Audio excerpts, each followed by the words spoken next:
You finished your training. You put in the hours. For some of you, a few hundred. For some, 1,000 or more. For some, a degree and years of clinical training. You learn the chemistry, the technique, the protocols, the safety. You passed your boards and you earned your license. And then you started seeing clients. And within the first few weeks, a different kind of question started showing up, and not one of them had been on the exam. What do I actually charge for this? What do I do when a client is unhappy and I did nothing wrong? What did I just sign? And what's it going to cost me? How do I tell a client I've had for years that their price is going up? How do I protect my own body so I can still do this until I decide to retire? You had the credential. You didn't have the answers, and no one told you that you would need them. That gap between what your training gave you and what the work actually asks of you has a name. It has a cost. And the part I most want you to hear before anything else, it's not your fault. Welcome to Beauty Pro Universe.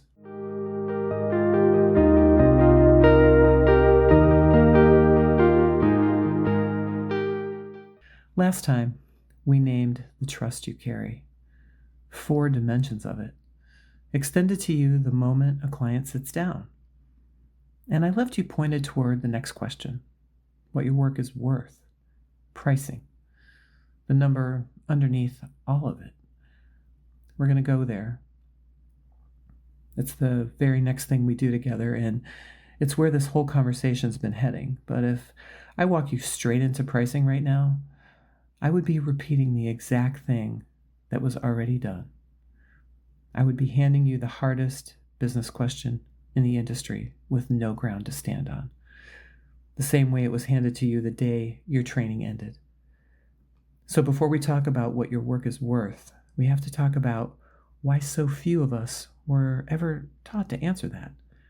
Why the pricing question and the whole set of questions just like it showed up in the work without ever showing up in the training. That absence has a name, it has a cost. And as I said at the top, it's not your fault. Because here is the strange shape of a career in this industry. You're handed an enormous responsibility. A person's body, their confidence, their money, their loyalty. And you're handed it with serious technical training and almost nothing else. The passion is real, the skill is real, the license is real. And then at the exact edge of where your training ended, the rest of the job quietly began. This episode is about that edge. What your training was built to do and did well, where the gap opens up right after it, and what that gap costs people in this industry every day, and why it's closable by you, starting now. Let's be fair to the training first, because the gap is not the thing you have probably been blaming. Your training program had one job, and most of them do it well.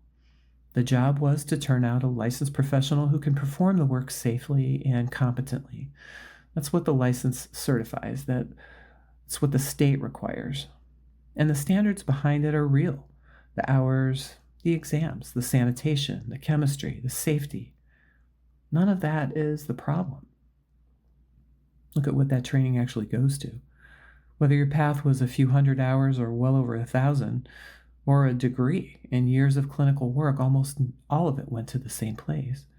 Technique, product, chemical knowledge, anatomy, infection control. The thing that kept the client safe in your hands. That's not an oversight. That's precisely what a license is built to guarantee.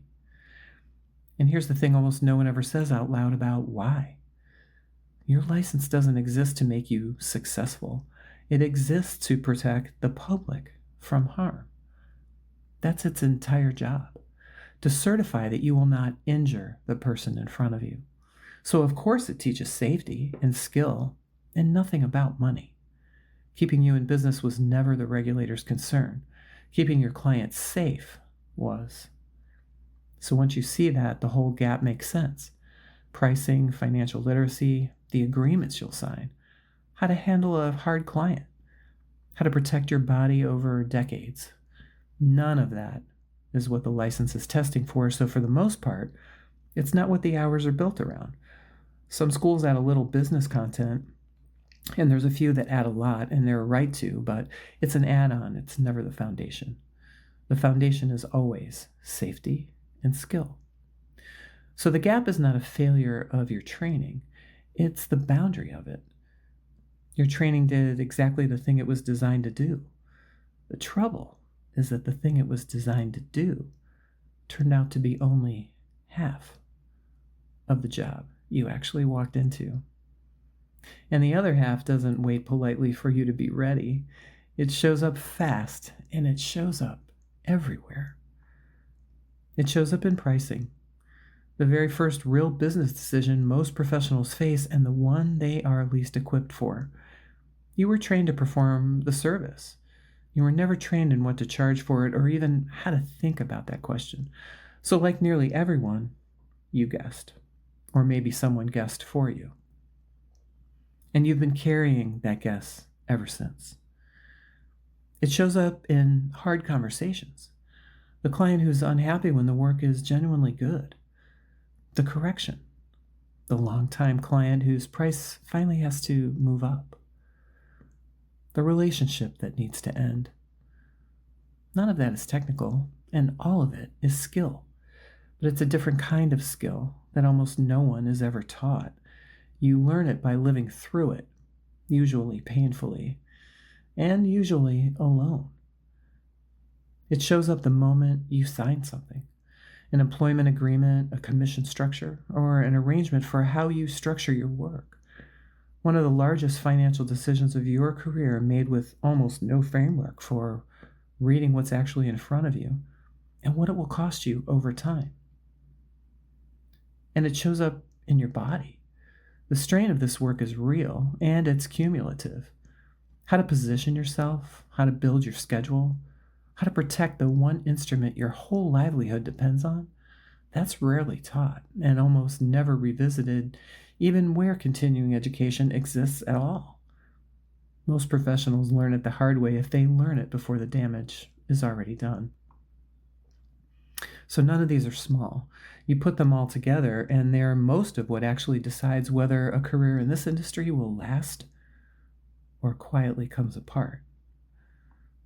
So here's the truth I promised you at the start. And I want to say it plainly because I don't think anyone in this industry has ever said it directly. The gap is not your fault. It was built into the system before you ever arrived. You didn't skip the class where they covered this. You didn't fail to pay attention. The information was simply not there to be learned because the system that trained you was never designed to teach it. And carrying that as a personal failing, the way so many capable professionals quietly do, is carrying something that was never yours to pick up. I think this is the most underreported reason this industry loses so many good people. It's not a lack of talent because this industry overflows with talent. People burn out, or quietly close, or walk away from work they were genuinely good at because the half of the job no one taught them is the half that breaks you when you meet it alone. The pricing that never quite worked. The agreements that don't protect you. The body that's giving out. And the money that's not adding up no matter how hard you work. Skill is almost never the thing that fails. The gap is. But here's the other half of that truth. And it's the better half. The gap is closable. Not in one conversation and not by going back to school. It closes the way you're closing it right now. By deliberately seeking out the part of this career you were never given and taking it as seriously as you take the work and building on it over time. Real financial literacy for your actual business.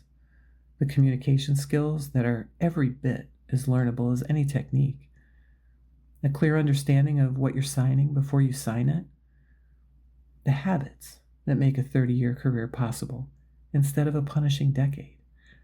None of it requires a classroom. It requires exactly what you're doing in this moment. So here's the one thing to do before the next conversation, and it's small. Name your gap. Not all of it. That's overwhelming. And overwhelmed people don't do anything. Just the single place it's showing up most in your work right now. Is it pricing? Is it the hard conversations? Is it understanding your own finances? The agreements you're still not sure you understand?